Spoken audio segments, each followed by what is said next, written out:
Buenas tardes, jóvenes, ¿cómo están? ¿Me escuchan? Ingeniero, buenas tardes, sí, lo escuchamos. Gracias. Bueno, empecemos nuestra clase repasando un poco todo lo que hemos hecho hasta ahora. Hemos estudiado a las curvas y a las superficies. Eso se llama geometría diferencial. Así que ahora vamos a continuar con un tema relativamente nuevo y vamos a ver lo que son los invariantes vectoriales, que son los operadores diferenciales que se conocen como gradiente, divergencia y rotacional. Vamos a estudiar eso. Para hacer eso vamos a empezar, voy a empezar compartiéndoles el documento, que creo que es este.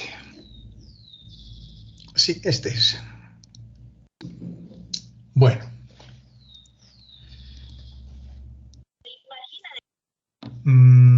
Si quieren grabar, lo pueden hacer, lo pueden activar alguno de ustedes y ya está. Para que lo tengan en Teams, digamos, lo que vayamos a hacer ahora. Mi micrófono está un poco mal, así que si no me escuchan bien, por favor me van a avisar. Bueno, vamos a continuar con este capítulo. En realidad vamos a terminar ya hoy día este capítulo, el primero, y vamos a ver los operadores vectoriales. Los operadores vectoriales son tres y son bien importantes dentro de la ingeniería. Deberían ser bien importantes en la ingeniería, porque describen muchos fenómenos físicos que tienen relación con la ingeniería. Esos operadores vectoriales son el gradiente, la divergencia y el rotacional. Y los vamos a estudiar con detenimiento para ver de qué se trata y qué es lo que nos enseña. A ver, esperen un cachito, jóvenes, porque tengo estudiantes que molestan por inscribirse, pero tampoco vienen a clases, así que...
Ya, sigamos.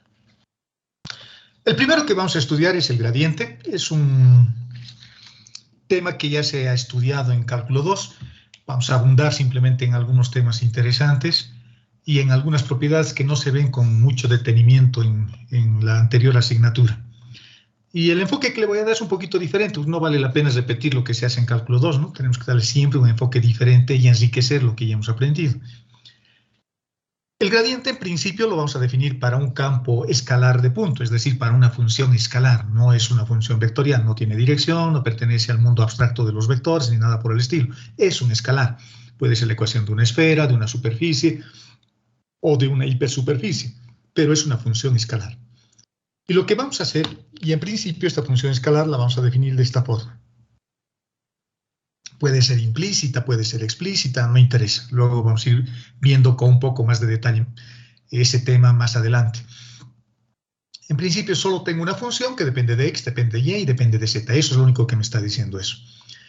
Y que vamos a encontrar su diferencial total haciendo lo que hemos aprendido también en las asignaturas de cálculo, ¿no? El diferencial total de una función no es más que las derivadas de la función respecto a cada una de sus variables por el diferencial de esas variables. Estamos hallando el diferencial total.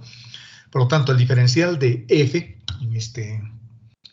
en este caso, va a ser simplemente la derivada de la función respecto de x, que es el primer término que tenemos acá, por su elemento diferencial, por el diferencial de x. más la derivada de la función respecto de y por el diferencial de y, más la derivada de la función respecto de z por el diferencial de z. Lo que estoy queriendo hacer es encontrar una expresión para el gradiente, y lo estoy encontrando a través de esta forma diferencial que estamos viendo. Es una forma bien sencilla para aproximarnos. Este término que acabamos de encontrar, lo que voy a hacer ahora, o lo que vamos a hacer entre todos, es expresarlo como si fuese un producto escalar. Y si lo expresamos como producto escalar, puedo tener una cosa como esta. Si yo multiplico f por el diferencial de x, me va a dar esto. F por el diferencial de y me va a dar esto. Y z por el diferencial de z me va a dar eso. ¿De acuerdo?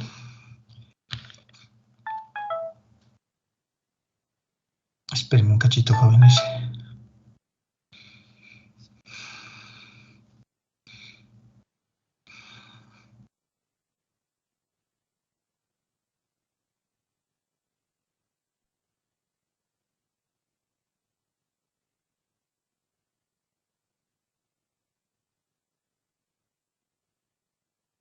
Sigamos.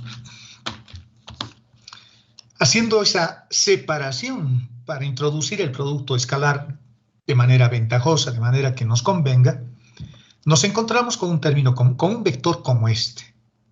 Y este es el vector de posición en su forma diferencial. Eso es el diferencial de R en su forma diferencial. No se olviden de que el vector de posición es un vector sumamente importante en el análisis vectorial y tensorial, porque el vector de posición representa muchas cosas, desde un punto hasta una curva y llegando hasta una superficie. Porque si x tiene valores fijos, y valores fijos y z valores fijos, será un punto en el espacio, es un vector en el espacio. Pero si x, y, z dependen de un parámetro, estamos hablando de una curva en el espacio. Pero si x, y, z dependen de dos parámetros, estamos hablando de una superficie. Por lo tanto, el vector de posición es un vector fundamental cuando uno estudia el tema tensorial y vectorial, ¿no? Vectorial y tensorial. Por lo tanto, el primer vector le vamos a llamar gradiente.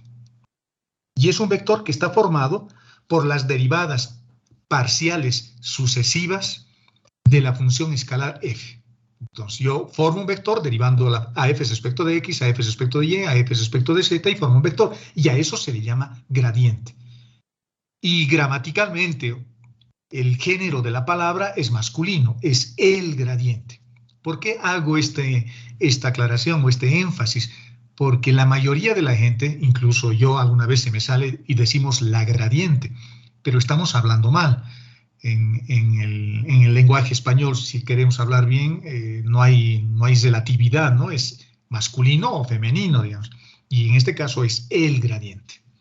Por lo tanto, el diferencial total de una función había sido el producto escalar de este vector que le estamos llamando gradiente por el diferencial total del vector de posición. Acuérdense de esto porque lo vamos a volver a utilizar más adelante. Si yo quiero hallar el diferencial total de una función, tengo que hallar su gradiente y multiplicarlo por estos términos diferencial de x, diferencial de y diferencial de z, que se llama diferencial total del vector de posición. ¿De acuerdo? Y reitero, bueno, está escrito acá en el documento, lo pueden leer con calma ustedes. El gradiente se forma tomando las tres derivadas parciales sucesivas de la función respecto a sus variables, ¿no? Como son tres variables, tendrá tres derivadas parciales sucesivas.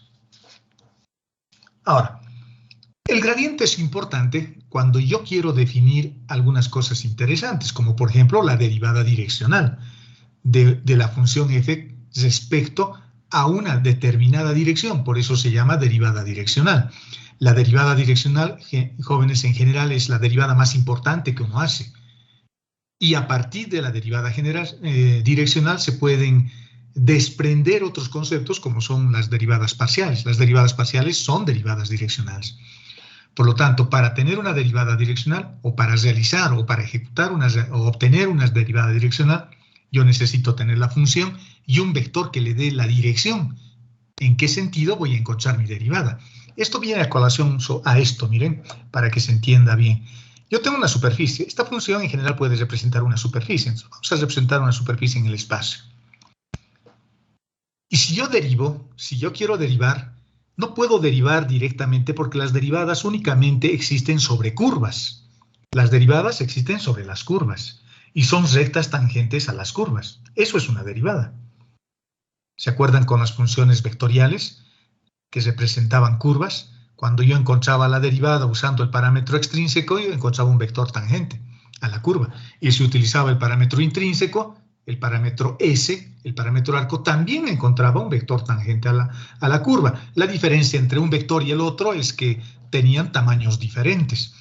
Cuando yo uso el parámetro arco, su derivada es unitaria. En cambio, cuando yo lo derivo respecto del parámetro extrínseco, que es el tiempo, el parámetro t, o en general el parámetro lambda, ese vector va a tener un tamaño diferente, o puede tener en realidad un tamaño diferente en cada punto de la curva. Entonces, cuando yo tengo superficies, ya no puedo hacer ya no puedo hallar una derivada porque ya no hay curvas. Tengo superficies. ¿Qué es lo que se hace? Si me acuerdo de las superficies son tejidos y los tejidos se obtienen a partir de dos direcciones, ¿no? Orientados según los parámetros o definidos según los parámetros o encontrados mejor, determinados mejor, según los parámetros U y B. No se olviden que las superficies necesitan dos parámetros y las curvas solo uno. Entonces, yo me puedo imaginar, por lo tanto, que una superficie tiene muchas curvas, que hago un tejido.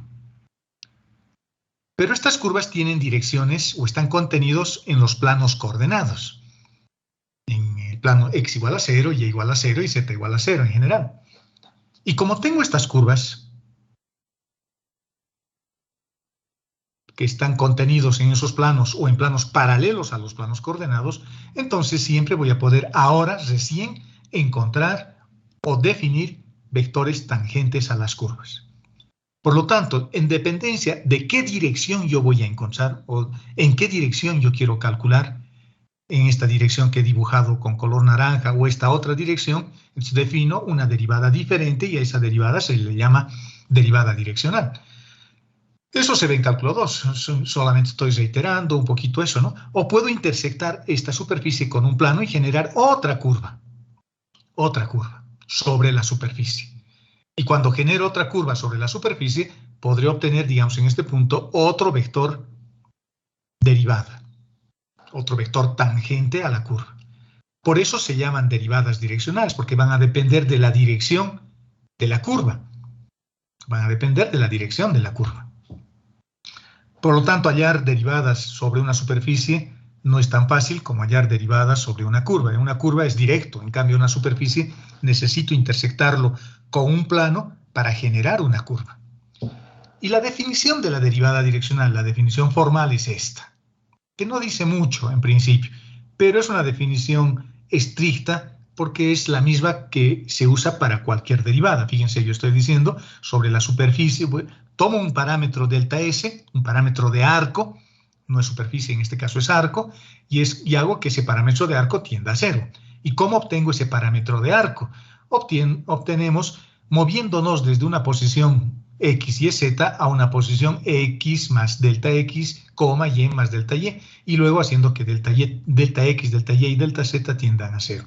Si ustedes se fijan, esta es la definición general de cualquier derivada, pero la derivada direccional siempre va a ser la derivada de la función, pero ya no sobre una de las variables x, y o z. En realidad estoy derivando sobre todas las variables.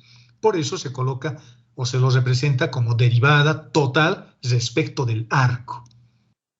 ¿De cuál arco? De estos que he estado dibujando acá. Aquí tengo un arco y cada una de estas líneas verdes, como estoy sobre superficies curvas, son arcos. Son arcos. ¿De acuerdo? La derivada direccional es eso.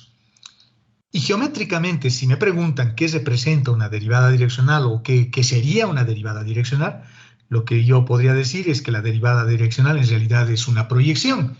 ¿Qué cosa? ¿Quién proyecto sobre quién? Proyecto el vector gradiente, que es el que estoy estudiando ahora, el que estamos estudiando, así. Proyecto el vector gradiente sobre un vector tangente a la curva. Entonces, cuando yo encuentro esa proyección, lo que estoy encontrando es la pendiente sobre esa curva. Y a eso se le llama derivada direccional. Vamos a simplificar. Si bien esta es una definición estricta, hay otras formas para encontrar la derivada direccional más simples, aunque a veces se puede complicar también y no siempre se utiliza, pero es una forma que en general nos va a servir. Lo que voy a hacer es lo siguiente. Voy a volver a la función f de x y de z y ahora voy a hacer que x dependa de un parámetro, que y dependa de un parámetro y que z dependa de un parámetro. En otras palabras, lo que estoy haciendo es lo siguiente. 1. El parámetro va a ser el arco. 2. Tengo la superficie. Esta. Esa. Y sobre la superficie estoy dibujando arcos. Por eso estoy metiendo el parámetro arco como un parámetro para un vector que está sobre la superficie. X y z. El mapa conceptual será esto. Esta parte es la superficie. Y esta parte es la curva sobre la superficie. Entonces ya tengo algo más o menos de lo que he explicado de manera intuitiva hace rato, ¿no? Ya tenemos algo parecido. Ahora solo hay que hacer la parte aburrida, la parte mecánica. ¿Cómo encuentro la derivada de f respecto del arco? Porque eso va a ser mi vector o la pendiente de una recta tangente a la curva que está sobre la superficie. Y es una simple regla de la cadena, ¿no? Una simple regla de la cadena. La derivada de f respecto de x por x respecto de s más, la derivada de f respecto de y por y respecto de s más, la derivada de f respecto de z por z respecto de s. Nada más que eso. Y lo que estoy haciendo es una derivada direccional, porque intuitivamente eso es lo que he explicado acá. Esto es más difícil de verlo. Es la definición matemática estricta, formal, pero esta es una forma un poco más fácil de entender. Por lo tanto, a este resultado que teníamos acá, lo que voy a hacer es tratar de separarlo como dos vectores y ver si meto un producto escalar. Y de hecho sí se puede.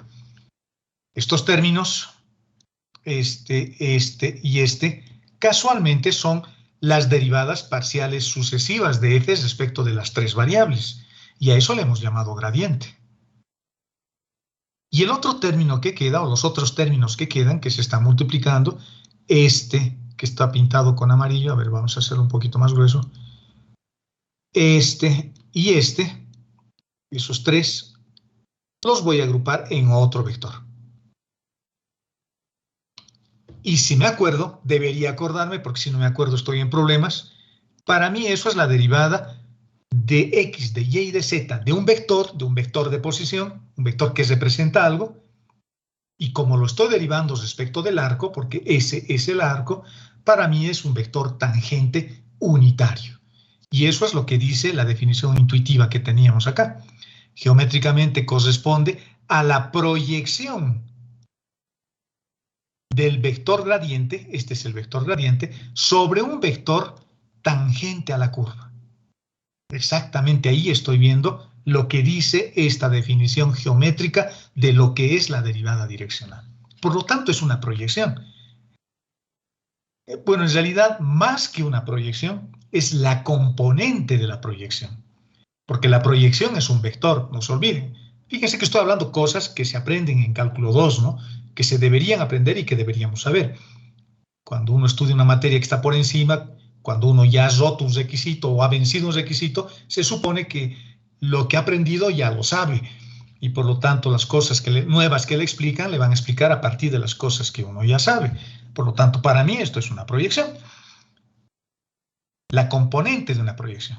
Porque la proyección propiamente dicha será esto multiplicado por el vector que le está dando su dirección. O sea, por esto mismo, por este vector. Y ese será el vector gradiente. Interesante, ¿no? Lo puedo resumir así. La derivada direccional será la componente de la proyección. Y tiene signo porque es un producto escalar. Puede ser positivo, puede ser negativo, o puede ser cero, es decir, pendiente positiva, pendiente horizontal o pendiente negativa. Y estoy proyectando este vector, que se llama gradiente, sobre un vector tangente a la curva. Y el vector tangente a la curva tiene que ser unitario. Y este es un vector unitario, porque es el arco el parámetro que estoy usando. Interpretaremos qué representa entonces el gradiente.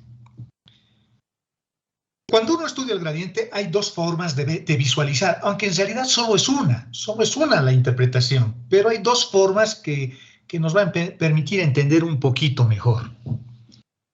Una es cuando la función es implícita. Función implícita quiere decir que ninguna de las variables está despejada.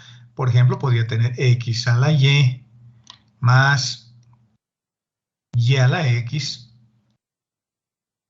más, no sé, z o x a la z, digamos,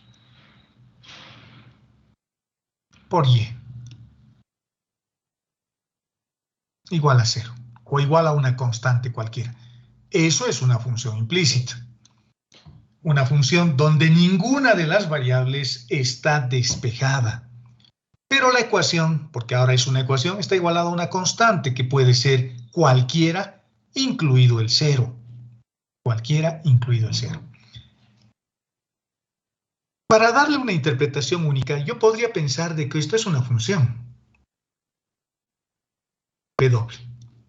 Me olvido un poco de la constante y lo veo así. Y digo, si W toma el valor de A, entonces estará igualado a una constante. Si W toma el valor de B, estará igualado a otra constante. Pero para mí esta podría ser mi variable dependiente. ¿De acuerdo? Y va a tomar un valor constante cuando yo defina una superficie de nivel. Las superficies de nivel, al igual que las curvas de nivel, lo que hacen es reducir el número de variables igualando o haciendo que la variable despejada tome el valor de una constante. A eso se le llama función implícita, ¿no?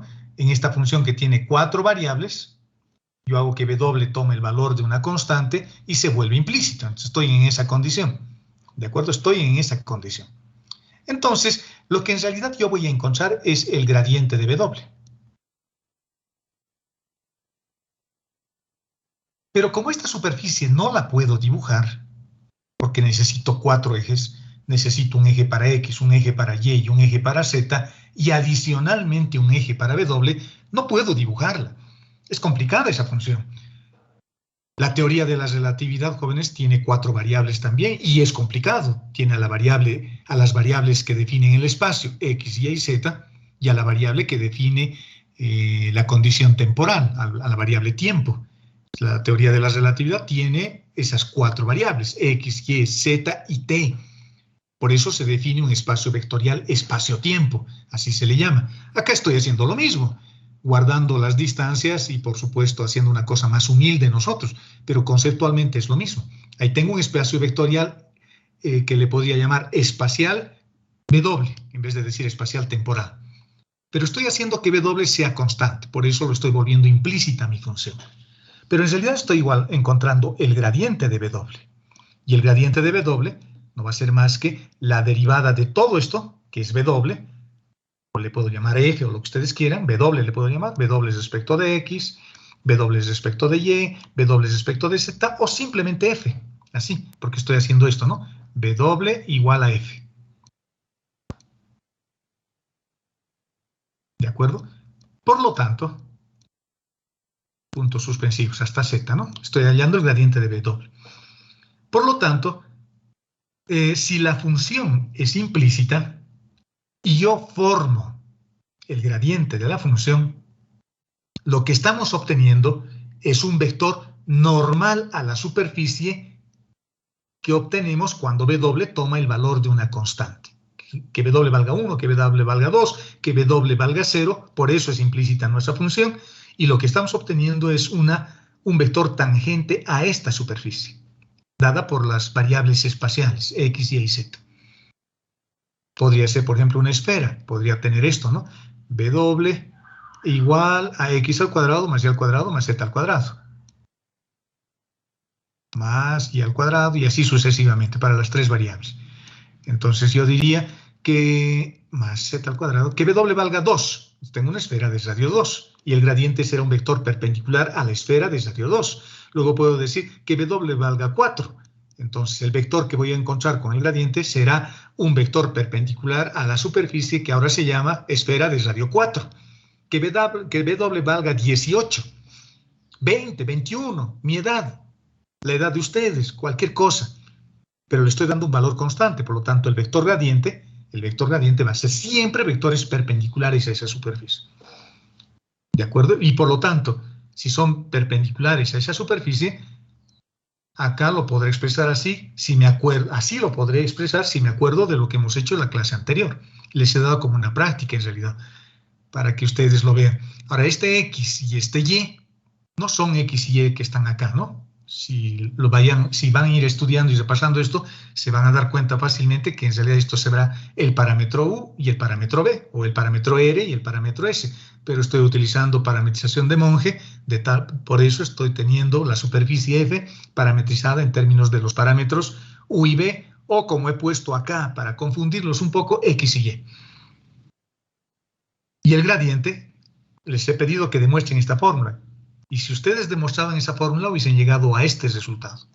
Está resaltado y remarcado el ejercicio que les he propuesto ahí. Hallar un vector normal a la superficie cuando la superficie está dada en términos de una función implícita, les dije. Y el resultado al que tenía que llegar es este. Pero casualmente el resultado me muestra que en el numerador aparece un viejo conocido nuestro, el gradiente, y abajo tengo su módulo. Ese es el resultado que obtendríamos cuando hacíamos ese ejercicio acá. Por lo tanto, el vector normal, o el vector que estamos obteniendo, el gradiente en este caso, me va a dar un vector que es perpendicular a la superficie. Entonces, la conclusión de esto es que cuando la función es implícita, geométricamente el vector que obtenemos con el gradiente es un vector perpendicular a la superficie. Y está demostrado acá, fíjense. Estoy demostrando con ese ejercicio que les he propuesto, reitero, con ese ejercicio que les he propuesto. Esto es lo que tenían que demostrar, reitero, X y Y son los parámetros de la superficie y obtenemos este resultado, que es esto. Pero este es el vector normal unitario. Por lo tanto, si despejo de esta ecuación, si despejamos el gradiente únicamente, me encuentro con que el gradiente es igual al módulo del gradiente por n, pero el módulo del gradiente es una constante, digamos, es un escalar. Por lo tanto, esta ecuación me está estableciendo una condición de paralelismo, una condición de proporcionalidad, y me está diciendo que el gradiente es paralelo al vector normal unitario. Entonces, cuando mi función es implícita, y si esta es la parte de una esfera, digamos, el vector que yo voy a encontrar en cualquier punto de su dominio, siempre, o de su campo de existencia, siempre va a ser un vector perpendicular a la superficie. Y aquí viene el elemento que iguala todo. Este vector, jóvenes, o este, es un vector que apunta donde W crece lo más rápidamente posible. ¿De acuerdo? Es un vector que apunta en la dirección donde crece más rápidamente posible la función W. Por ejemplo, si esto es una esfera, en esta dirección la esfera se va a ir haciendo cada vez más grande, porque va a tener simetría radial. A medida que el radio vaya aumentando, la esfera se va haciendo más grande, y en esa dirección de simetría radial que tiene la dirección del vector de posición, la esfera va creciendo, se va haciendo cada vez más grande. Esa es la única interpretación que existe para el gradiente en realidad. Aunque nos gusta a nosotros separarlo un poquito para darle un significado más geométrico. Y estoy separándolo ahora, porque le estoy dando un significado más geométrico. Estoy queriendo hallar el gradiente de una función implícita, y el gradiente de una función implícita es un vector que apunta o que es perpendicular a la superficie. ¿Qué pasa si la función es explícita? Fíjense, una variable está despejada. Pero es el mismo caso de acá, solo que aquí a mi variable despejada yo le he dado el valor de una constante. En cambio acá no, ya no le voy a dar un valor de una constante porque ya no hay necesidad, porque a esta superficie ya la puedo dibujar en el espacio. En cambio acá no la puedo dibujar. Necesito 4 ejes, por lo tanto tengo que un poco constreñirme, reducir mi espacio vectorial, y al reducir el espacio vectorial, o cómo reduzco el espacio vectorial, lo reduzco, o la dimensión del espacio vectorial, lo reduzco haciendo que una de las variables sea una constante. En otras palabras, de que mi función sea implícita. Y así encuentro el gradiente. Y si la función o si la variable está despejada, pero es una variable que ya la puedo dibujar en el espacio x, y, z, porque si ya tengo tres ejes, entonces ya no hay necesidad de que z tome el valor de una constante. Y el gradiente significa lo mismo. Significa un vector, o me da como un vector, donde la variable z crece más rápidamente. Igual que acá. Solo que acá, aparte de darme la dirección donde el vector crece más rápidamente, yo estoy viendo que es un vector perpendicular a la superficie. Acá también es lo mismo.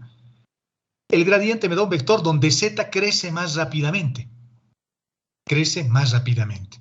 Y este vector va a ser perpendicular a las curvas de nivel. A las curvas de nivel. Y esto a las superficies de nivel. O sea, si se fijan, siempre es lo mismo. ¿De acuerdo? Entonces, esa diferenciación que a veces hacíamos en cálculo 2 para decir, 1, cuando la función es implícita, ¿qué significa? 2, cuando la función es explícita, ¿qué significa? En realidad significa lo mismo, solo que en un caso le quito una variable dándole el valor de una constante y en el otro caso no.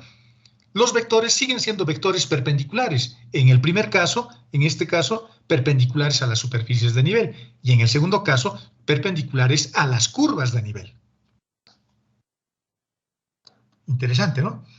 Y como el gradiente es un arreglo vectorial formado con las derivadas parciales sucesivas de la función z o f, que es lo mismo, las derivadas siempre son, fíjense, la derivada respecto de x está en la dirección del eje x, por eso también es una derivada direccional. Y esta otra es una derivada, es una pendiente en la dirección del eje y, en la dirección dada por el vector j, por eso también las derivadas parciales son derivadas direccionales. Y este es un vector. Y estas son sus componentes, por lo tanto puedo formar el vector gradiente de esta forma, que es lo que tengo acá abajo. Y este vector va a ser perpendicular, aquí voy a hacer una cosa bien gruesa, así digamos, perpendicular a una curva de nivel. Esa es una curva de nivel, otra curva de nivel, y este vector es perpendicular a la curva de nivel, en este caso. Y en este otro caso es perpendicular a la superficie de nivel. Bonito, ¿no? Así son las cosas, así es la vida. Sigamos. Ahora, cuando yo hablo de una derivada, las derivadas son pendientes. Es la relación o la variación de la altitud con la base, ¿no? Eso es una pendiente, y es sobre x, la altura sobre la base. Eso es lo que se define como pendiente. La variación de la altura respecto a la variación del desplazamiento horizontal. ¿Cuánto subo en relación a cuánto me desplazo horizontalmente? Eso es la pendiente. Entonces, en muchos casos yo quiero maximizar esa pendiente o quiero minimizar, quiero escoger un camino, quiero escoger una trayectoria donde la pendiente sea mayor o sea menor. Por lo tanto, siempre es interesante buscar los máximos o mínimos de una pendiente. Y en el caso de la derivada direccional, porque es en realidad la única derivada que existe, la derivada direccional, las derivadas parciales y las derivadas totales que ustedes estudiaban en cálculo 2 y en cálculo 1 son derivadas direccionales. Es más, son derivadas covariantes, que es lo que vamos a ver más adelante. Pero conociendo o hablando de lo que conocemos, siempre son derivadas direccionales. La derivada parcial es una derivada direccional. Esta también es una derivada direccional porque es una derivada que apunta en la dirección del eje X. Esta es una derivada que apunta en la dirección del eje Y, porque estoy tomando el vector unitario Y para encontrar esa derivada en esa dirección. Ahora, si yo quiero hallar la máxima variación de la altura con relación al desplazamiento horizontal, es decir, la pendiente, podría tratar de maximizar la función utilizando, no sé, criterios de Lagrange o lo que ustedes quieran, o los multiplicadores de Lagrange. Pero hay una forma más fácil y más geométrica. Y es primero acordarme de la fórmula para encontrar las derivadas direccionales. La fórmula para encontrar derivadas direccionales es esto. Es una proyección del vector gradiente sobre el vector tangente a la curva que está sobre la superficie. Este es un producto escalar. Por lo tanto, su definición geométrica es esta.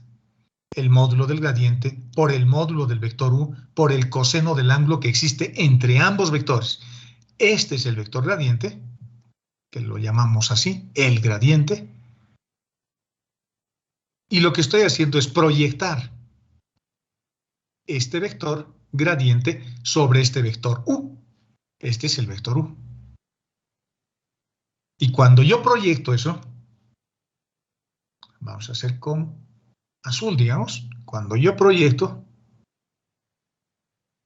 el tamaño, y además una proyección ortogonal,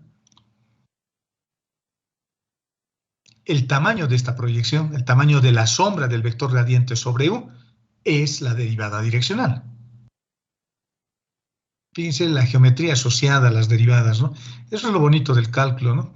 A veces aprendemos el cálculo solo derivando o integrando, pero no vemos más allá. Su riqueza es mucho mejor y más bonito que simplemente derivar o encontrar una integral o calcular una integral. El tamaño de esto es la derivada direccional, que va desde acá hasta acá. Una proyección, por eso es un producto escalar. Estoy multiplicando este con este. Ahora, ¿cuándo este tamaño va a ser máximo? Eso es lo que estoy queriendo hacer ahora, ¿no? ¿Cuándo este tamaño va a ser máximo? Y aquí voy a ver si lo puedo hacer así, porque con esto puedo mostrarles mejor. Digamos acá. Vamos a ver si me permite hacer lo que quiero hacer. Sí, me permite. Ese es el gradiente. Y lo voy a pintar, no sé, de un color azul. Y vamos a hallar el vector U. El vector U va a ser este. Digamos, no tienen por qué tener el mismo tamaño, ¿no? Y le voy a pintar de color, no sé si verán bien ahí, digamos amarillo. No lo van a ver, verde, ya.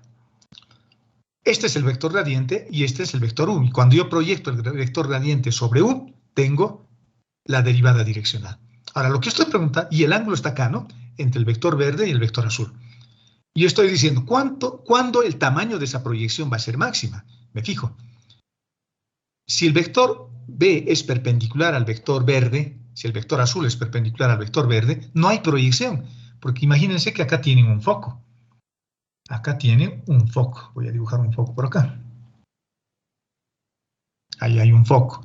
Y cuando yo proyecto esa luz sobre este vector que es totalmente vertical, la sombra va a ser un punto. Es como a las 12 del mediodía.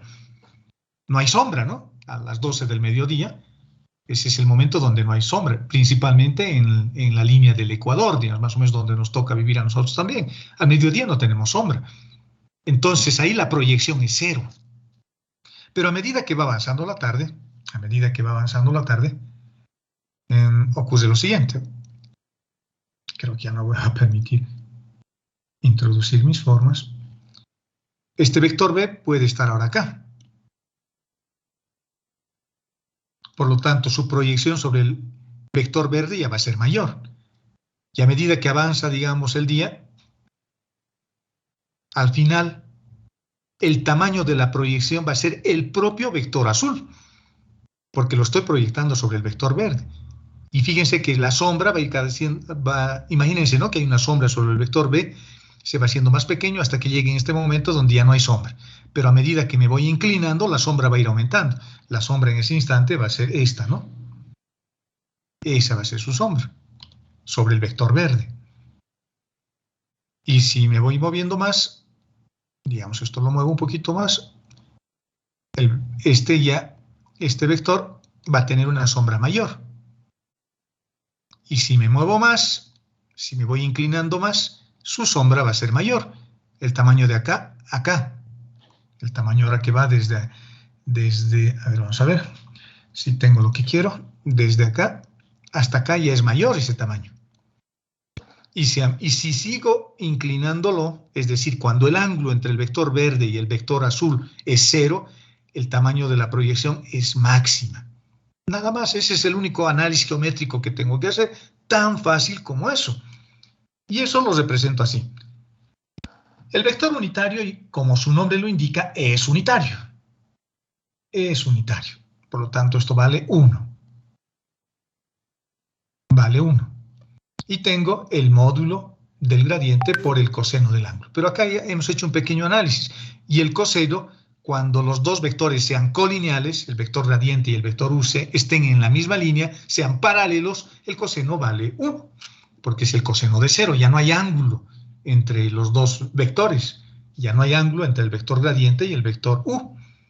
Por lo tanto, eso vale, el ángulo vale 0, el coseno vale 1, y por lo tanto la derivada direccional que representa la proyección del gradiente sobre el vector u va a ser máximo. ¿Y qué longitud va a tener? El tamaño del propio gradiente. El tamaño del propio gradiente. Fíjense en este dibujo que he tratado de mostrarles. Estoy en este momento acá con máxima proyección, porque el vector azul, que es el gradiente, está sobre el propio vector verde, que es el vector u. Por lo tanto, su sombra, la sombra del vector azul sobre el vector verde, es la propia sombra del vector azul, la propia sombra del vector gradiente. Y eso está demostrado matemáticamente así. Por lo tanto, las derivadas direccionales son máximas cuando el ángulo entre el vector gradiente y el vector u, el vector de proyección u, el vector tangente a las curvas que están sobre la superficie, cuando ese ángulo vale 0, la proyección es máxima. ¿De acuerdo? Y va a ser mínima en el otro sentido. En el otro sentido. Veamos.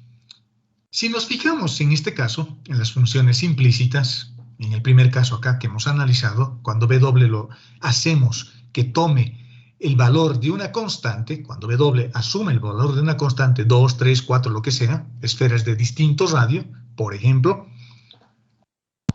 yo puedo tener entonces sobre una superficie un vector que es perpendicular a la misma, perpendicular a la superficie. Por lo tanto, puedo definir en ese momento a la superficie como una superficie que le vamos a dar un nombre. Va a ser un manifold. Creo que se escribe así, manifold. Lo pueden buscar en inglés si quieren.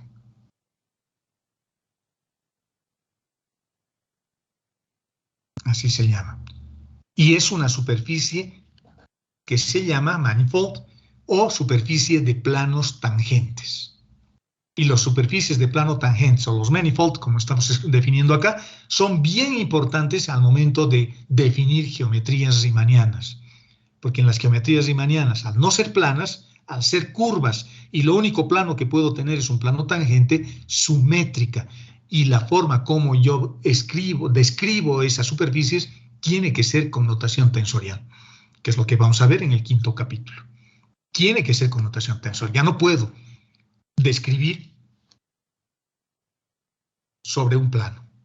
O sea, Euclides ahí ya se ha muerto, porque Euclides me define un espacio vectorial plano. Ahora, aterrizando un poco esa explicación que acabo de dar y queriendo ser o a resolver simplemente un problema geométrico, que es quitarle mucha de su riqueza en realidad a esto que estamos estudiando, bueno, puedo escribir la ecuación de este plano bien facilito. Puedo tomar un puntito de la superficie y en ese mismo punto de la superficie con las coordenadas X, Y y Z conocidas y encontrando el gradiente, haciendo que la superficie sea una superficie implícita, puedo encontrar la ecuación de este plano. Y en este plano viven vectores. ¿De acuerdo? Los vectores que van a estar definidas en una base local. Porque voy a tener muchos planos tangentes a una superficie. Y cada uno de esos planos va a tener su propio vector normal. Y ese propio vector normal va a estar generado por una propia base local. Entonces voy a tener este triedro que estoy mostrándoles acá en ese punto, pero también lo puedo tener acá, pero también lo puedo tener acá, pero también lo puedo tener acá. Y eso es lo que describe un manifold. Eso es lo que describe un manifold. Y a estos espacios se le llama espacios de planos tangentes. Y estos, reitero, estos espacios de planos tangentes son el alimento, la materia prima para estudiar geometrías de Riemann. Por lo menos una parte importante de las geometrías de Riemann. En cualquier libro o en cualquier texto que vayan a ver, si está en inglés, les van a hablar de los manifolds, que son esto, nada más que esto. Así que si se van a Estados Unidos o a otro país y les hablan de esta cosa, lo único de lo que les están hablando es de un plano tangente a una superficie. Y este plano tiene su propio vector normal. Y como tiene su propio vector normal, tiene su propia base local. ¿De acuerdo? Bueno, y esto es más de lo que aparece a veces en el Shao, ¿no? Porque en el Shao simplemente me dice cómo encontrar el plano tangente, pero encontrar el plano tangente es súper fácil, ¿no? Simplemente derivar la superficie y evaluarla en el punto, y ya está, y escribir la ecuación del plano. Pero hay mucho más de riqueza detrás de eso. Sigamos. El gradiente, fíjense que lo hemos definido con un triángulo invertido. Ese triángulo invertido es un operador, es un símbolo matemático, representa algo y representa a un operador. Y ese operador se llama operador Nabla. También se le da el nombre de operador del, D-E-L, en honor a un instrumento musical de la antigüedad, como una especie de cítara, una cosa así, el operador del, pero más conocido como el operador Nabla. Y ese operador es un operador vectorial diferencial. Y este operador es bien importante también cuando vayamos a ver espacios vectoriales más generales que el que estamos estudiando acá. Porque este operador, así como lo estoy definiendo ahora, el operador Nabla, es un operador vectorial y al ser un operador vectorial está en base canónica. Yo lo que podría hacer es cambiarle la base y que ya no esté en base canónica, que esté en base polar, que esté en base cilíndrica, que esté en base esférica o en base de cualquier espacio vectorial mucho más general. Y con esos espacios vectoriales más generales también voy a poder calcular gradientes y todo lo que se pueda hacer con el operador Nabla. Acá simplemente estamos presentándonos con el operador Nabla y mostrándoles de que es un operador diferencial porque hace hacer derivadas, por eso se llama operador diferencial, porque hace hacer diferencias, si ustedes quieren, o derivadas, y vectorial porque está expresado como combinación lineal de una base. En este caso estoy usando la madre de todas las bases, que es la base canónica. Mientras no diga otra cosa, la base que vamos a utilizar siempre va a ser la base canónica. ¿De acuerdo? Entonces, a eso se le llama el operador Nabla. También se le llama operador del. A ver, una propiedad importante de este operador del es que se parece mucho a este operador. Al operador que ustedes han aprendido en cálculo 1. A este operador. Al operador que hace hacer derivadas. Cuando yo meto acá y, a este operador me lo deriva, ¿no? Pero este es el que genera la operación. Por eso se llama operador. En ecuaciones diferenciales también a veces a esto lo representan con la letra D. Para volverlo una especie de sistema de ecuaciones y poder resolver como un sistema de ecuaciones. Y el operador Nabla es muy semejante, opera de esta misma forma. Hace hacer derivadas, en otras palabras. ¿De acuerdo? Y como es un operador que hace hacer derivadas, entonces cumplen las propiedades de las derivadas.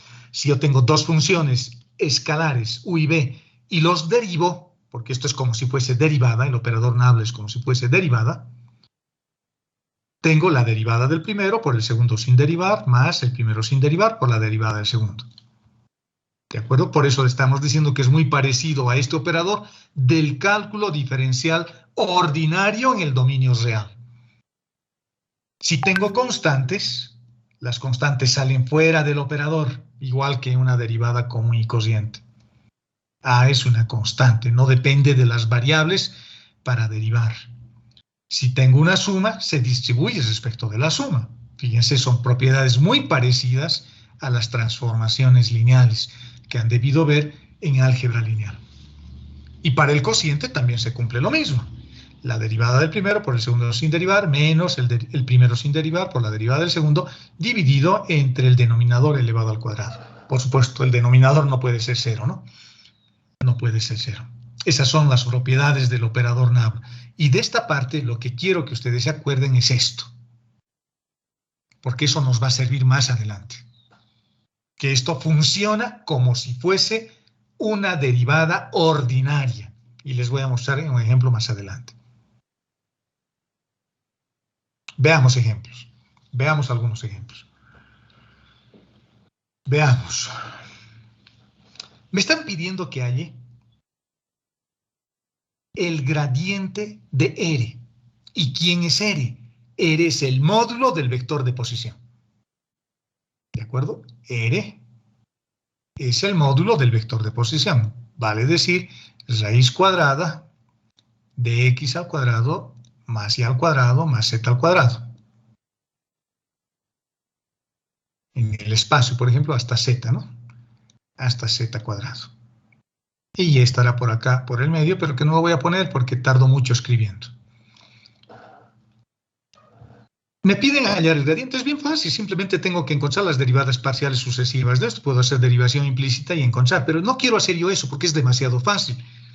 Lo que voy a hacer es darle una interpretación geométrica para encontrar el mismo resultado. Y fíjense lo que voy a hacer.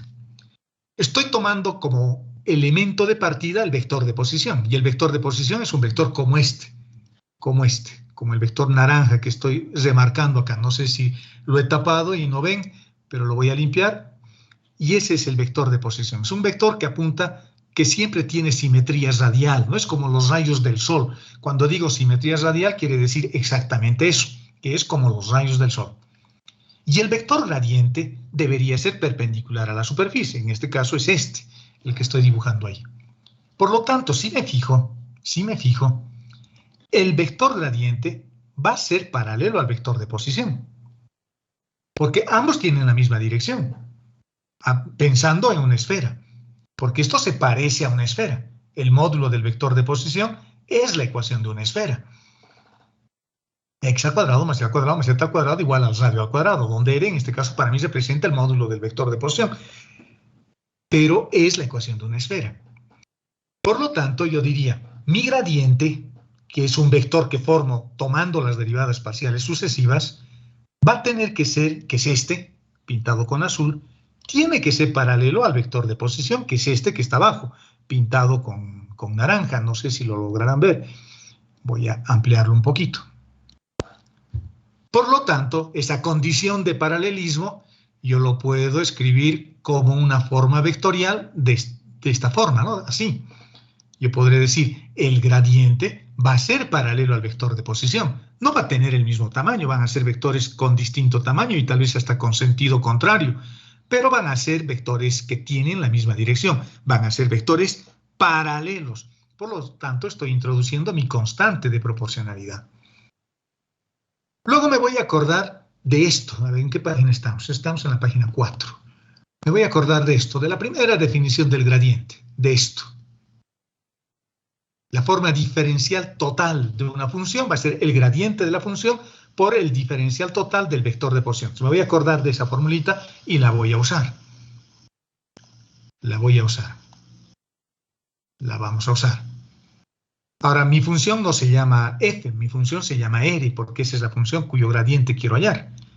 Y va a ser su gradiente, porque si se acuerdan de la formulita decía, ¿no? El diferencial total de la función va a ser igual al gradiente de la función, el gradiente de f, que es un vector, escalarmente por el diferencial del vector de posición, por el diferencial total del vector de posición. Es lo que les acabo de mostrar, lo que hemos hecho al principio. Solo que ahora mi función no es f, mi función es r. Entonces digo, el diferencial del vector de posición va a ser el gradiente del vector de posición escalarmente por el diferencial total del vector de posición. ¿De acuerdo? Ahora, este vector, el gradiente, por lo que hemos visto acá, es t veces r. Eso lo voy a reemplazar por t veces r. Por el diferencial de r. Ahora voy a hallar su módulo. Este vector en módulo va a ser t por el módulo del vector de posición por el diferencial de r en módulo por el coseno que existe entre estos dos vectores. Pero estos dos vectores son paralelos, por lo tanto el coseno va a valer 1, va a tener su máximo valor, va a valer 1. Es lo que estoy poniendo como condición acá. Por lo tanto, toda esta expresión, tomando en cuenta todos estos análisis que estamos haciendo previamente, me va a dar una cosa como resultado final igual a esto. t se va a quedar, su módulo del vector de posición se va a quedar, el diferencial de r es el módulo del vector de posición, el coseno de θ vale 1, desaparece, pero me encuentro con que este vector es el mismo que este. Por lo tanto, los puedo cancelar. 1 igual a t por el módulo de r, por lo tanto, me queda esto. De acá despejo lo que no tengo, que es t. Y los reemplazo acá, porque lo que yo quiero es el gradiente del vector de posición. Y me encuentro con una fórmula tan bonita como esta.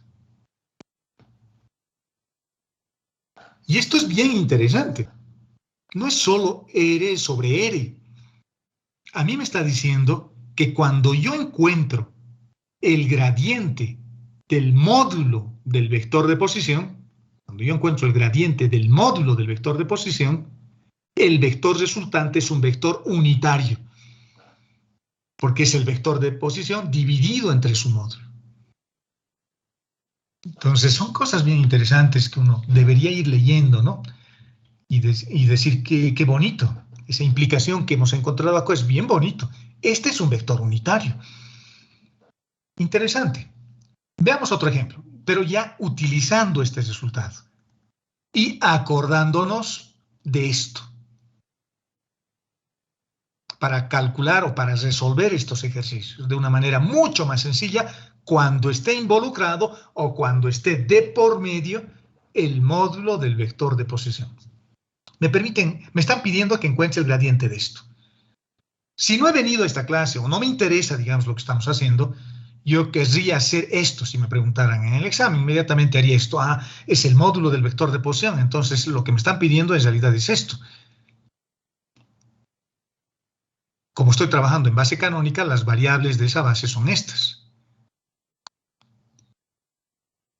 Porque ese es el módulo del vector de posición. Y si lo tengo en el espacio, tendré que aumentar una variable más, z. Eso es lo que me están pidiendo. En realidad, esto me están pidiendo. En el examen me podían haber pedido esto. Pero como hemos venido a clases y sabemos lo que estamos hablando, puedo hacer otra cosa más. Puedo decir, todo esto, pero que tengo en el denominador es R, todo esto. Eso es R. Si no supiera lo que vamos a hacer ahora, tendría que empezar a derivar esto respecto de x, respecto de y, respecto de z. Pero la derivada es tediosa, ¿no? Porque para empezar, las tres variables están dentro de una raíz. Y para concluir, están como denominador además. Entonces tengo que hacer una derivada un poquito más complejo, un poquito más largo, más tedioso, más aburrido. Pero ahora van a ver cómo lo puedo resolver en 2 pasos. Esto es mi pregunta. Lo pongo acá.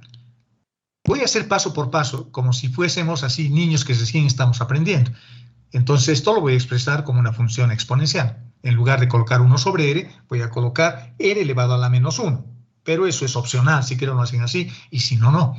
Ahora, me voy a acordar que el operador nabla es como si fuese una derivada. Por lo tanto, voy a derivar esta función, que es una función exponencial, y su derivada va a ser menos r por r a la menos 2. Una derivada como incorriente, es como si estuviera derivando esto, ¿no? Menos 1. O como estuviera derivando esto. ¿Cuánto es la derivada de esto? La derivada de esto es menos x al cuadrado. Negativo al cuadrado. Y eso es lo que estoy haciendo. Estoy simplemente derivando. Fíjense, la derivada de r a la menos 1 va a ser menos r por r a la menos r elevado a la menos 2 por la derivada de la base. No se olviden de hacer correctamente su derivada, porque si se equivocan al derivar, igual lo arruinan, ¿no? Por la derivada de la base. Y la derivada de la base ya sé cuánto vale. Vale r sobre su módulo, el vector de posición sobre su módulo. Por lo tanto, tengo menos r elevado a la menos 2 y reemplazo esto por su derivada y el resultado final es esto. Si hubiesen hecho usando las variables x, y y, z, les hubiese costado muelas. Es más largo, ¿no? Y van a llegar exactamente al mismo resultado.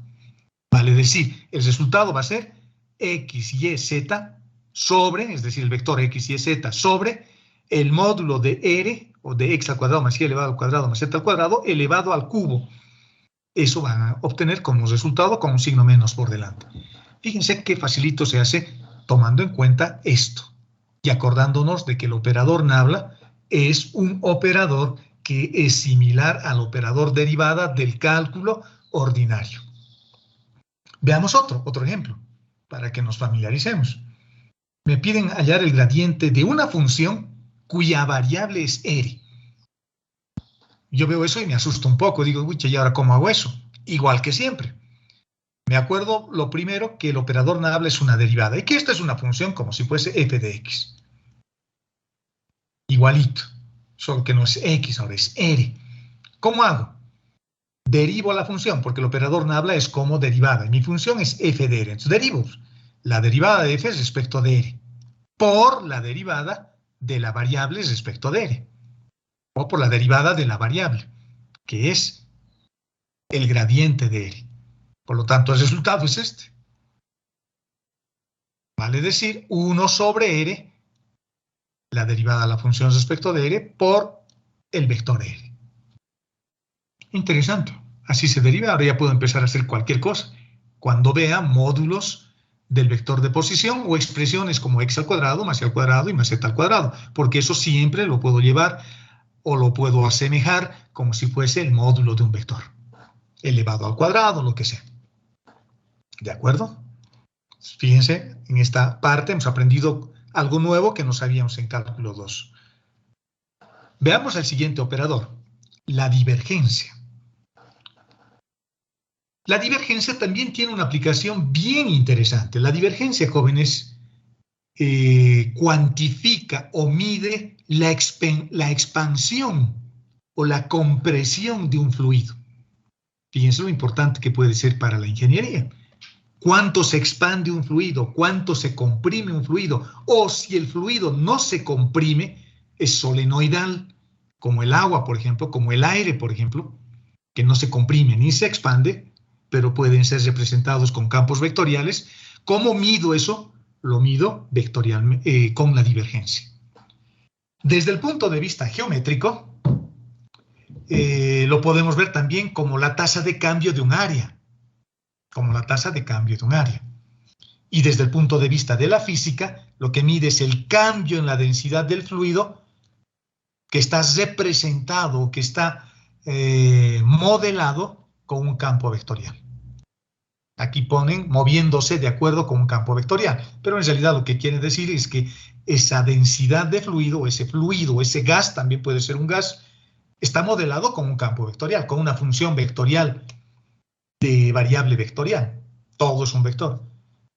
Entonces ese campo vectorial que está moviéndose en el espacio, como el agua dentro de una piscina, o como un gas que se está expandiendo dentro de una habitación, digamos, eso lo puedo modelar con una función vectorial. Y si yo quiero saber su tasa de expansión, lo puedo hacer con la divergencia del vector. O su tasa de compresión, mejor dicho. En las películas aparecen eso, ¿no? Aparece alguien, hace explotar una bomba y alguien arroja una cajita y la cajita absorbe todo el gas. ¿Cómo mido eso? Con la divergencia. La definición matemática formal es así. Y la divergencia es un producto escalar entre el operador nabla, nuestro operador conocido, un operador formado por las derivadas parciales sucesivas de la función, escalarmente con la función f. La función f es la que está modelando el gas o el fluido o el campo vectorial, matemáticamente hablando, que estoy queriendo estudiar. Y es bien bonito porque esto es una integral de superficie que no conocemos todavía, lo vamos a ver en el siguiente capítulo.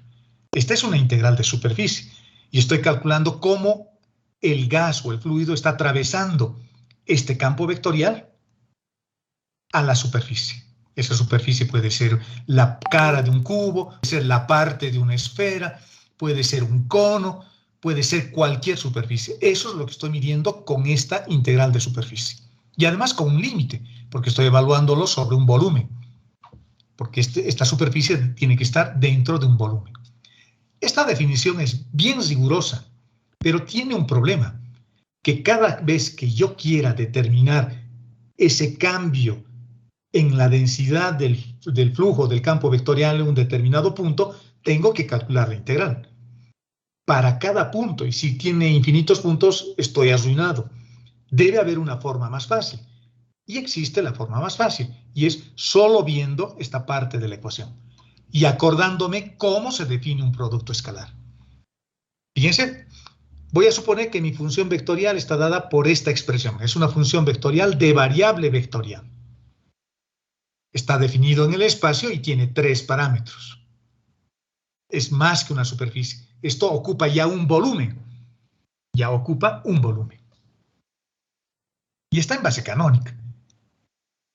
Fíjense que acá, a propósito, he puesto al revés, porque debía haber colocado acá X, aquí debía haber colocado Y, y aquí debía haber colocado Z.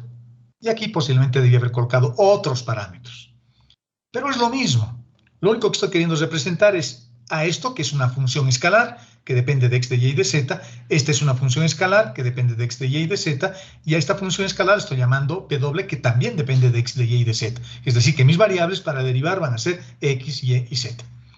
Y v y w en realidad van a ser las componentes de este campo vectorial expresados como combinación lineal de su base. El producto escalar es sencillo, ¿no? El producto escalar es simplemente el producto entre el operador nabla, ahora lo estoy viendo de otra forma, y la función f, que ya no estoy poniendo x, y y, z, ¿no? Simplemente estoy tomando v y w para que sea más fácil de verlo. Y el producto escalar ya sabemos cómo se hace, es componente a componente. Multiplico esto con esto. Voy a tener entonces la derivada de u respecto de x y escalarmente con y, eso vale 1. Esto con esto, etc. Debería tener 9 términos esto, ¿no? Debería desplazar o debería tener 9 términos. Este con este, este con este, este con este. Ya tengo 3. Luego este con el primero nuevamente, este con el segundo nuevamente, este con el tercero. Ya tengo otros 3, ya tengo 6. Y finalmente este con este, este con este y este con este. Ya tengo 3 más. Con eso tengo los 9 términos que tiene normalmente un producto escalar en el espacio. Pero como estoy usando la base canónica, entonces se reduce simplemente a 3 y se reduce a un esquema como este, ¿no? Bien facilito. Simplemente se multiplica esto por esto, esto por esto y esto por esto y el resultado final es esto. La divergencia, por lo tanto, es un producto escalar. Es una contracción. Porque estoy agarrando 2 vectores, uno que es el operador nabla y el otro que es la función f, y les quito su base. A eso se le llama contracción. Le quito su base. Y el resultado que obtengo es un escalar. Un escalar es una magnitud que no tiene base, ¿no? No tiene dirección, no tiene sentido, no tiene nada de esas cosas que definíamos cuando veíamos vectores. Aunque no siempre es así, ¿no? Porque hay espacios vectoriales, como el espacio vectorial trivial, por ejemplo, que solamente está formado por el cero, ¿no? Y el cero no tiene ni dirección ni nada, o como espacios vectoriales definidos con números complejos, o espacios vectoriales definidos con matrices, o con polinomios. Entonces son espacios vectoriales abstractos, ya, ¿no? Esos se ven en álgebra lineal. Acá estoy tomando los vectores común y corriente. No hay mucha complicación desde ese punto de vista. Por lo tanto, a partir de la divergencia lo voy a calcular así. Con una simple derivada y una sumatoria, ¿no? Y eso es equivalente a esto. Y por supuesto es muchísimo mejor y más fácil hacer esto que esto. ¿De acuerdo? Ahora, esto es un producto escalar, ¿no? Es un producto escalar y como cualquier producto escalar, el resultado puede ser positivo, puede ser negativo o puede ser cero. Eso vamos a interpretar ahora. Pero antes de hacer esa interpretación, para expandir esto a espacios vectoriales mucho más grandes, porque esto es un espacio vectorial, mi gas está expandiendo, digamos, estoy en mi laboratorio de química y he hecho explotar un matraz o un tubo de ensayo y hay un gas que se empieza a expandir por la habitación. Pero si estuviera en un espacio vectorial de mayor dimensión, imagínense mi aula con 10 paredes, una cosa así, no me puedo imaginar, pero no quiere decir que no exista. No quiere decir que no exista, debe existir. Puedo fácilmente expandir lo mismo. Lo único que tengo que hacer es aumentar más variables acá, ¿no? Entonces, lo único que tendría que hacer es más la derivada, no sé, de otra función h respecto de otra variable, no sé, puede ser t, digamos, más, etcétera, etcétera. ¿De acuerdo? Entonces simplemente estoy expandiendo aquí la idea intuitiva de esto que hicimos en el espacio. ¿Alguna duda hasta ahí, jóvenes?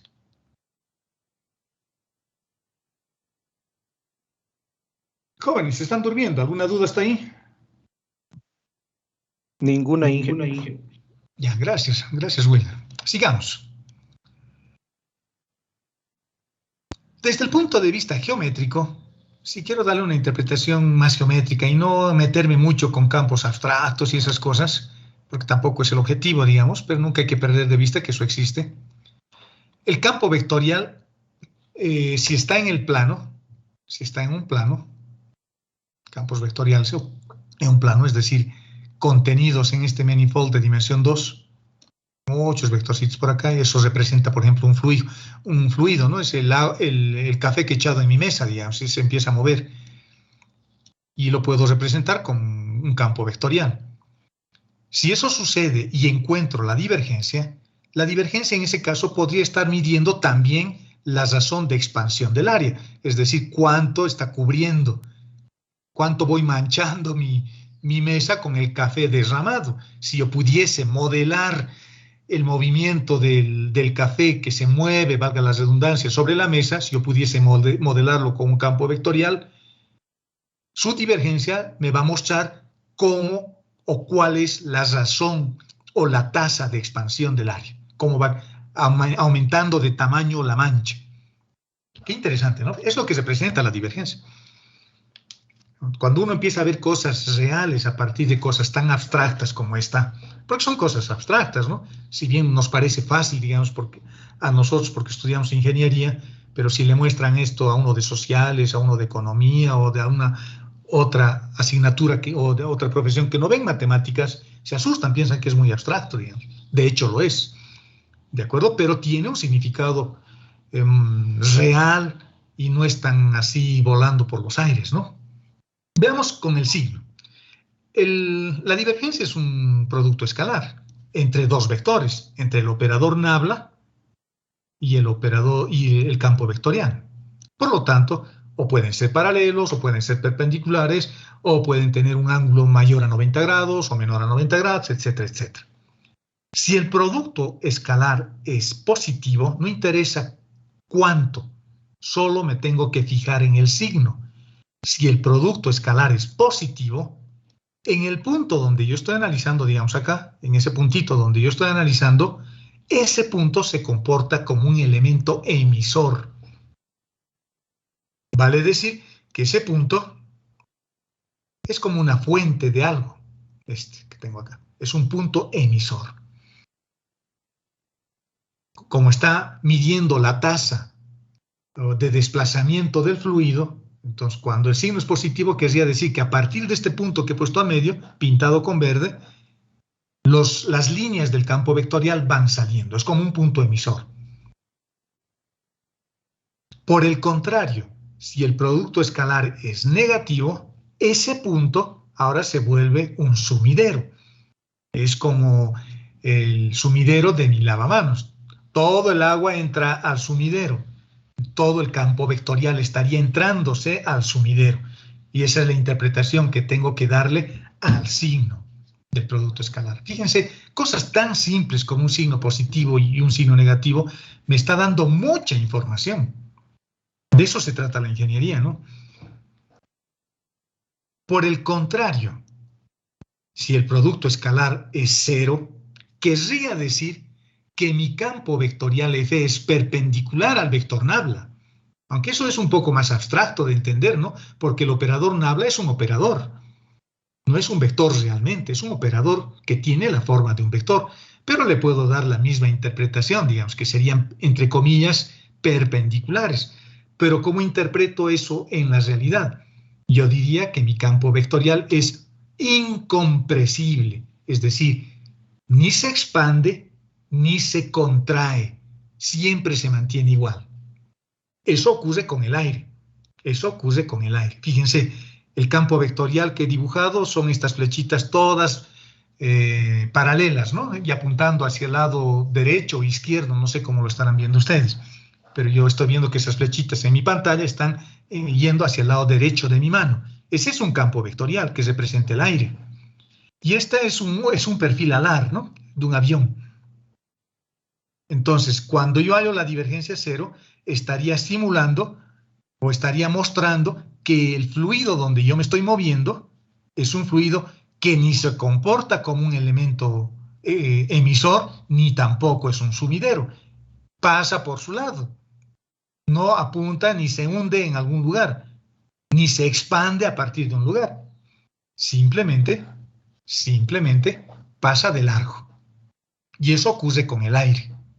Por ejemplo, cuando ustedes estudian perfiles alares porque son aficionados al aeromodelismo o a los aviones, al aire hay que considerarlo un campo vectorial libre de divergencia. Y estas propiedades se recogen de manera brillante, yo diría, en las 4 ecuaciones de Maxwell, del electromagnetismo, que tal vez han visto en física 100, 200 o 102, y que los electrónicos estudian en la asignatura de campos electromagnéticos. Ahí van a estudiar estas mismas cosas, divergencias, rotacionales, etcétera, etcétera, porque son ecuaciones vectoriales diferenciales que me muestran el comportamiento del campo electromagnético cuando se desplaza sobre un medio, por ejemplo, incompresible como el aire. Fíjense la importancia, ¿no? Las cosas, cómo están relacionadas, lo que aprendemos con la ingeniería propiamente dicho. Y los civiles igual, de la misma manera, porque los civiles pueden estar trabajando con un fluido que puede ser incompresible o que tal vez, no sé, sea viscoso. Y cuando quieran simular por algún procedimiento propio de la sanitaria, por ejemplo, entonces se debería estudiar también estas cosas, o por lo menos tener una idea. Cuando hacen una maestría, con seguridad de que estas cosas las van a ver, ¿no? En las maestrías. Estoy poniendo un ejemplito aquí de las ecuaciones de Maxwell. Por ejemplo, esta es la ley de Gauss. Y fíjense, la divergencia del campo vectorial, exactamente lo que estamos haciendo acá, la divergencia de un campo vectorial, ahora mi campo vectorial se llama E porque es el campo eléctrico, que es una cantidad, un objeto vectorial, esa divergencia dice que es resultado o es igual a la densidad de la carga dividido entre la permitividad del medio. Ya tengo una divergencia. Y si este resultado es positivo, quiere decir que el campo eléctrico se está expandiendo. Y eso es lo que se consigue con las ondas electromagnéticas, ¿no? Porque las ondas electromagnéticas van generándose una a la otra. El campo magnético genera el campo eléctrico genera el campo magnético y se va desplazando en un medio incompresible como es el aire, y su divergencia solo del campo eléctrico es igual a esta expresión. Interesante. Y esa es la ley de Gauss. Si les estoy mostrando solo una, hay otras, ¿no?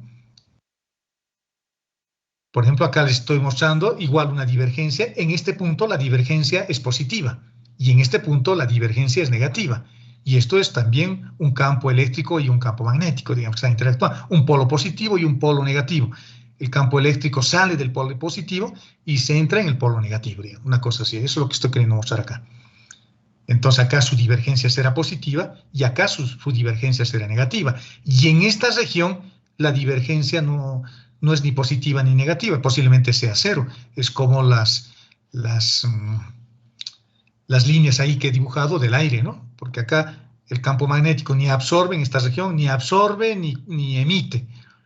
Pero acá sí, y acá sí. Interesante. Algunas propiedades de la divergencia. Esta propiedad, la primera, es importante. La primera, porque se utiliza harto. Si yo quiero hallar la divergencia de un campo vectorial que se está multiplicando con un escalar, lo que tengo que hacer es, esto es como un producto, no se olviden que este operador es como un producto, pero no puedo hallar la divergencia de un campo escalar. Lo único que puedo hallar de un campo escalar es su gradiente.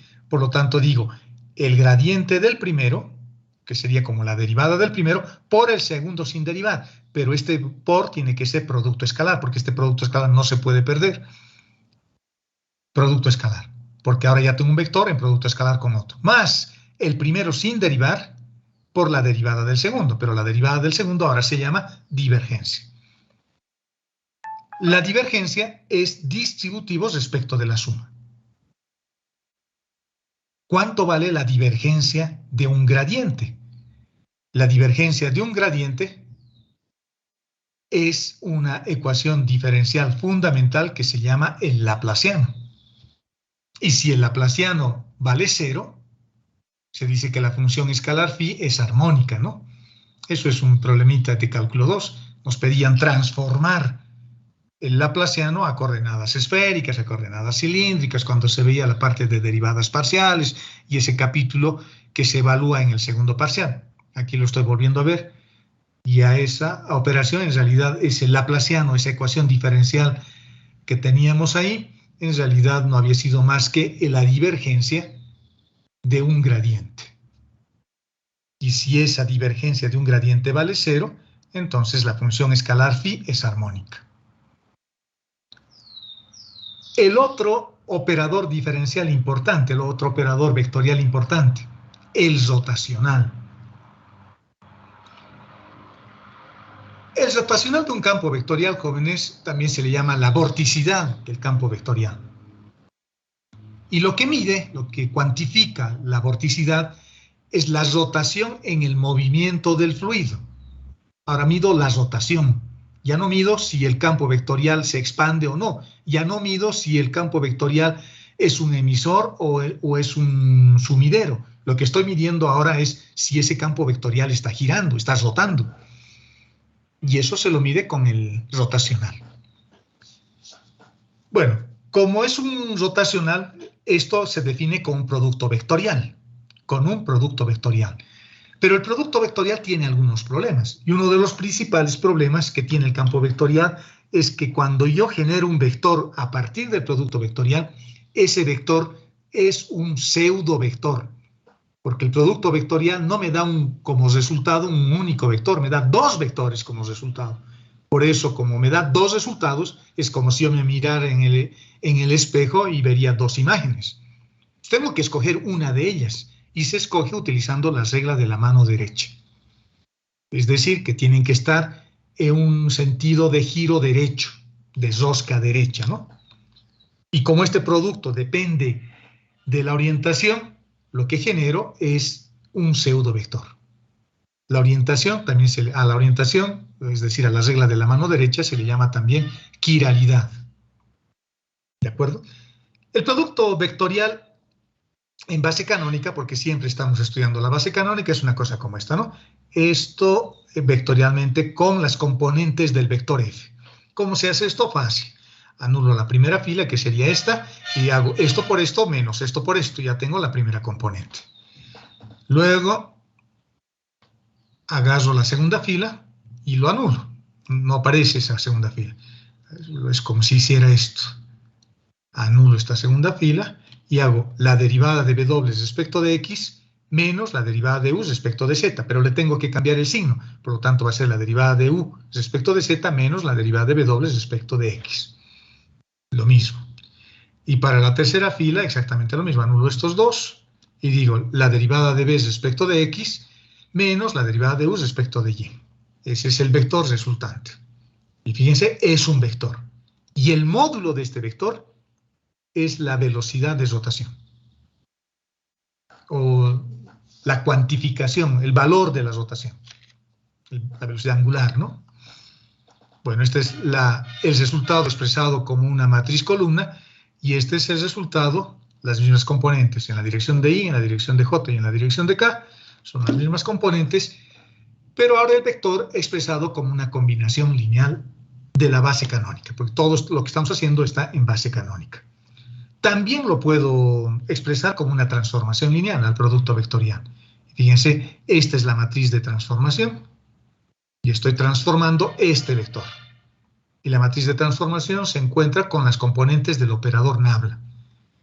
Se parte de la primera componente cambiado de signo A continuación se pone la segunda componente, que sería la derivada de algo respecto de y acá se coloca la derivada de algo respecto de z cambiado de signo. La derivada respecto de x, la derivada respecto de y la derivada respecto de z. Solo que al primero y al último se les cambia el signo. La diagonal principal está lleno de ceros y este término es este pero con signo cambiado. Y este término es este con signo cambiado. Y este término es este con signo cambiado. Por lo tanto, me está diciendo que esa matriz de transformación es una matriz oblicua, ¿no? Es una matriz hemisimétrica. Es una matriz antisimétrica. Lo que estoy midiendo es esto. Lo que estoy midiendo es esto. La vorticidad, la velocidad de giro del campo vectorial. Pueden estar girando, ¿no? El campo vectorial. Esto se presenta, por ejemplo, cuando yo abro el grifo de mi lavamanos y el agua entra haciendo un giro, teniendo un vórtice, ¿no? en el sumidero. Esa velocidad lo mido con el rotacional. Vectorialmente sería una cosa. Esto es lo que estoy midiendo, ¿no? Esos vectores que están girando. Sus propiedades. El vector de posición es irrotacional. Interesante. Es decir, que no tiene vorticidad el vector de posición, no gira. Y es lógico, porque el vector de posición tiene simetría radial. El vector de posición es así. Es decir, que son como los rayos del sol, no están girando, ¿no? Si yo pongo una pelotita acá, por ejemplo, estos vectores no lo van a hacer girar. No lo van a hacer girar. Pero si pongo esa pelotita acá, se ve no muy claro, posiblemente cambiemos de color, uno más visible. Si la pelotita lo pongo acá, por ejemplo, entonces por efecto del campo vectorial, esta pelotita va a empezar a rotar también. Es lo que estoy midiendo, es eso, con el rotacional. Pero los vectores o las líneas del campo vectorial del vector de posición son radiales. Por lo tanto, si yo pongo una pelotita acá, no va a girar. No va a girar. El vector de posición es siempre irrotacional. En estas propiedades no anoté una que debía haber anotado. Esta.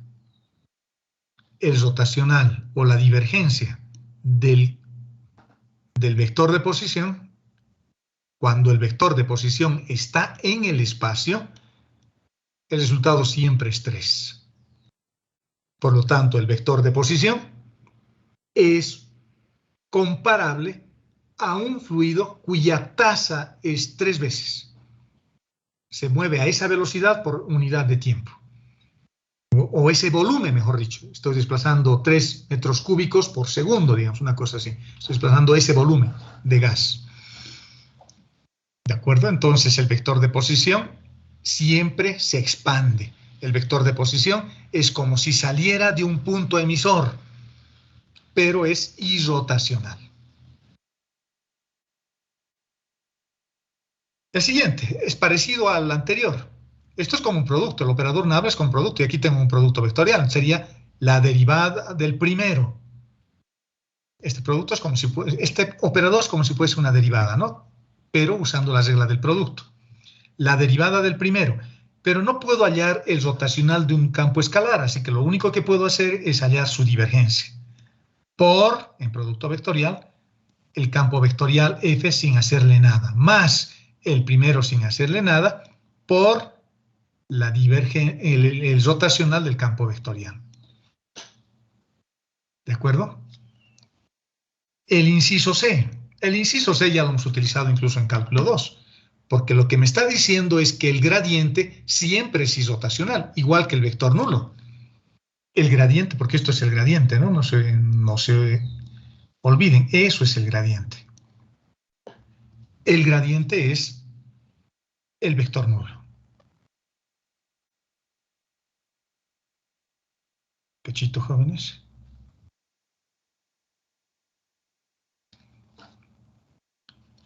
Este es el vector nulo. Y esto se utiliza, por ejemplo, en ecuaciones diferenciales, ¿no? Cuando quiero resolver ecuaciones diferenciales de diferenciales exactas. En cálculo 2 también hemos visto. Porque lo que estoy mostrando acá es que el gradiente es un campo conservativo.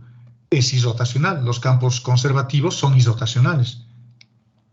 Fíjense las implicaciones que tienen, ¿no? Estos invariantes vectoriales. Y finalmente aquí tengo un producto triple mixto, miren. Tengo un producto triple mixto acá. El operador nabla escalarmente con el operador nabla, vectorialmente con el campo vectorial F. Lo que estoy queriendo hallar es la divergencia de un rotacional. Y la divergencia de un rotacional siempre vale 0. Es decir, cuando el campo es incompresible, como esto que les he mostrado acá, como ese avión o esa ala de avión que teníamos acá, el campo vectorial no se expande ni se insume en ningún punto, por lo tanto es incompresible. Cuando los campos vectoriales son incompresibles, a esos campos vectoriales se les llama solenoidales. Solenoidales. Y el campo vectorial que obtenemos con el rotacional, o el rotacional, había sido solenoidal. Qué interesante. Esa vorticidad es solenoidal. Es decir, que no se absorbe en ningún punto, ni se expande, simplemente se queda dando vueltas ahí, ¿no? Alrededor. Se queda dando vueltas alrededor. Pero no se insume en ningún lado, ni se expande a partir de ningún punto. Entonces, la vorticidad había sido solenoidal.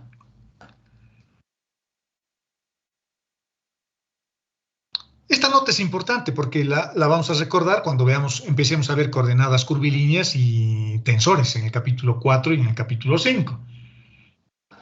El gradiente de un campo escalar, la divergencia de un campo vectorial, el rotacional de un campo vectorial son invariantes respecto a un cambio de base o a un cambio de base en realidad. Es decir, no interesa en qué base yo exprese el vector. El resultado que yo voy a obtener siempre tiene que ser el mismo. En otras palabras, si yo al vector de posición lo expreso en base canónica, su divergencia vale 3. Pero si lo expreso en base polar, su divergencia vale 3 o 2, porque estoy en el plano. En el espacio valdrá 3, entonces tendría que estar utilizando coordenadas cilíndricas. ¿Dónde está eso? Las propiedades, estoy buscando las propiedades acá, esto. Esto es un invariante. En cualquier base, la divergencia del vector de posición siempre vale 3. Yo quiero expresar al vector de posición en coordenadas esféricas. Su divergencia va a valer 3. Aunque su procedimiento y la forma como se halla es diferente, porque la métrica va a ser diferente. ¿De acuerdo? Cambios de base. Ustedes ya saben de lo que estoy hablando. A un vector le puedo cambiar de base, ¿no? Eso se ve en álgebra lineal. Y acá vamos a volver a ver esto, pero de una manera más sencilla, más directa. ¿De acuerdo? Y eso es lo que estoy recalcando acá. Respecto a un cambio de base, son invariantes. Por eso también se les denomina invariantes vectoriales. Porque no se olviden que cuando yo uso una base, lo único que estoy haciendo es cambiar la descripción matemática, pero el fenómeno físico no tiene que cambiar.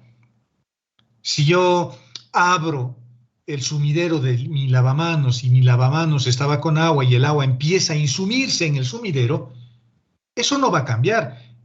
Si alguien viene y me dice, está en coordenadas esféricas, está en coordenadas cilíndricas, está en coordenadas cartesianas rectangulares, o está expresado su descripción matemática, el lenguaje que estoy usando es, no sé, coordenadas curvilíneas generalizadas, pero el agua va a seguir entrando por el sumidero.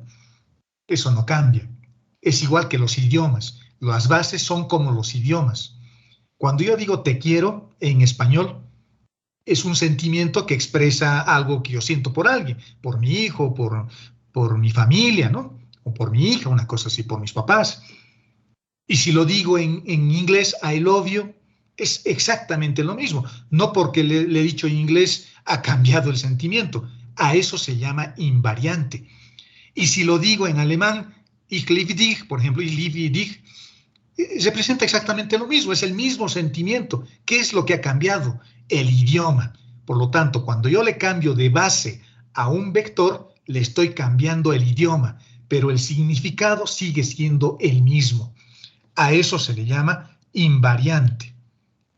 Y como estoy trabajando con vectores, se llamará invariantes vectoriales. Sigamos. Ahora vamos a introducir un tema nuevo. Aparte de los invariantes vectoriales que les he explicado, la divergencia, el gradiente y el rotacional, se puede hallar también el gradiente de un vector. Y escuchen bien la aberración que estoy hablando, porque el gradiente, hasta donde yo sé, solo podíamos calcularlo para campos escalares, para funciones que no son vectores. El gradiente de una esfera, el gradiente de un cono, etcétera, etcétera. Pero ahora voy a hallar el gradiente de un vector. Y lo voy a hallar así. Para empezar, tengo un vector. Ya no es una función phi. Ya no es la función phi para hallar el gradiente, porque el gradiente hacíamos así, ¿no? El gradiente de phi. Pero este era un escalar. Y lo formaba encontrando la derivada de phi respecto de x, phi respecto de y y phi respecto de z. Eso hemos visto ahora, al inicio de la clase. Pero ahora esto ya no es un escalar. Ahora yo quiero que sea un vector. Y cuando yo hallo el gradiente de un vector, a eso se le llama diádica. En realidad es solo un nombre, porque luego les voy a mostrar que es mucho más que una diádica. Y eso es lo que voy a hallar. Fíjense, voy a hallar el gradiente de una función vectorial. No estoy poniendo ni producto escalar ni producto vectorial. Simplemente estoy poniendo el operador nabla y al lado el vector. Como este. No estoy poniendo es producto vectorial, ni porque no es rotacional lo que estoy hallando, ni producto punto, porque no es divergencia lo que estoy hallando, es un rotacional. Fíjense, el operador nabla tiene estas componentes, ¿no? La derivada de la función respecto de x en la dirección de y, la derivada de la función respecto de y en la dirección de j, etcétera, etcétera. Y el vector f, la función vectorial f, tiene sus propias coordenadas, su propia base. Fíjense lo que estoy haciendo. Estoy distribuyendo f con esto, f con esto, f con esto, y estoy reemplazando f por esto. Me va a quedar esto, el primer término, esto, el segundo término, y esto, el tercer término. Luego voy a empezar a introducir el operador derivada dentro del vector. Y también voy a introducir su propio vector y, porque este tiene su propio vector y el campo vectorial tiene su propio vector y. Por lo tanto, voy a tener y por y están juntos. Y con j están juntos. Y con k, fíjense, no es ni producto escalar ni producto vectorial, es otro tipo de producto. Este producto se llama producto tensorial. Producto tensorial se llama. Y en realidad esto es más complejo de lo que estamos viendo ahí. Esos productos tensoriales en realidad son productos entre matrices. Pero a estos productos entre matrices les vamos a dar un nombre, se llaman díadas. Por eso se llama producto diádico. Díadas, eso quiere decir, o me da la idea de un par, ¿no? Y luego tengo la derivada de f respecto de x, la derivada de f2 respecto de x, la derivada de f3 respecto de x, porque estoy multiplicando este con este, este con este, este con este, y luego esto con este, este con este, este con este, empieza a operar, lo mismo para el tercero, y tengo un desarrollo de 9 términos. Pero a las díadas, que me parece medio complicado, estas cosas que tengo acá, esto o esto, etcétera, los voy a utilizar en mi propia ventaja. Y voy a decir que y valga 1, que j valga 2 y que k valga 3. Por lo tanto, y sería 11. 1, 1. Por lo tanto, lo pongo en la posición 11 de la matriz. Este sería 12, lo pongo en la posición 12 de la matriz. Este sería 13, lo pongo 13 en la posición 13 de la matriz y así sucesivamente. Y este es el resultado de hallar el gradiente de un vector. Complicado, más complicado, ¿no? Más complicado. Y fíjense que en el gradiente de un campo vectorial, la diagonal principal es el gradiente del campo escalar. Es como un gradiente del campo escalar. Bueno, en realidad ni siquiera, ¿no? Ni siquiera. Pero se parece un poquito, digamos, porque tengo un diferencial de x, un diferencial de y, un diferencial de z en los denominadores, pero acá tengo funciones diferentes, f1, f2 y f3, digamos. En realidad debería tener solo phi, phi y phi, pero algo parecido, digamos. Aunque es una estupidez posiblemente lo que estoy diciendo. Y fíjense, a estas diadas las estoy usando como referencia simplemente, aunque es un poco más complejo de lo que les estoy mostrando. ¿De acuerdo? Y a eso se le llama diádica. Lo bueno de las diádicas, jóvenes, es que las diádicas me permiten expresar los invariantes vectoriales también de otra forma. Usando diádicas, voy a empezar a expresar. Lo primero que voy a encontrar es la diádica. Lo puedo expresar así. La primera fila es esta, segunda fila es esta, tercera fila es esta. Esta matriz. Ustedes pueden analizar esta matriz viendo si sale lo mismo que esto. Eso lo pueden hacer ustedes por su cuenta. No se olviden de que F es esto, ¿no? Es todo esto. Entonces, si hacen todo este desarrollo, van a tener exactamente este chorizo grande que tengo acá. Representa lo mismo. Esto es lo mismo que esto. Pero esa forma de representar la diádica me ayuda, porque voy a usar esta misma estructura para encontrar la divergencia. Solo que en lugar de tener y al lado de la derivada de f respecto de x, voy a tener y escalarmente por la derivada de f respecto de x, y escalarmente por la derivada de f respecto de y escalarmente por la derivada de f respecto de z. Bueno, en este caso k, ya no y, no k. Y escalarmente con esto, j escalarmente con esto, y k escalarmente con esto. Yo estaba diciendo y estaba leyendo mal. Y el producto vectorial, el rotacional, hago lo mismo. Ahora voy a tener y vectorialmente con la derivada de f respecto de x. Y j, bueno, en este caso, la derivada de f respecto de y. K vectorialmente con esto. Si yo quisiese desarrollar esto, fíjense, voy a hacer solo uno como ejemplo. Y escalarmente, el primer término, por la derivada de f respecto de x. La derivada de f respecto de x va a ser la derivada de la función vectorial respecto de x. Eso es lo que tengo a continuación. En otras palabras, esto va a ser igual a y escalarmente, y f respecto de x, ¿a qué va a ser igual? Va a ser la derivada de f1, porque es la componente de ese vector, respecto de x. Por i, porque este es un vector, ¿no? Por i. Más la derivada de f2, la segunda componente del vector f, respecto de x. Todos están derivando respecto de x, pero eso es en la dirección de j. Más la derivada de f3, que es la tercera componente, respecto de x también, en la dirección de k. Ahora introduzco este producto escalar y con i me da 1. Por lo tanto, me queda la derivada de f1 respecto de x. f1. Y por j, 0. Y por k, 0. Me queda solo esto. Y si hago esto, me va a quedar la derivada de f2 respecto de y. Y si hago esto, me va a quedar la derivada de f3 respecto de z. Y eso es la divergencia. ¿De acuerdo? Y con eso hemos terminado el primer capítulo. El siguiente capítulo que vamos a avanzar es el relativo a integrales vectoriales, integrales de línea e integrales de superficie. Y hasta ahí va a ser su primer parcial, así que estamos avanzando bastante bien.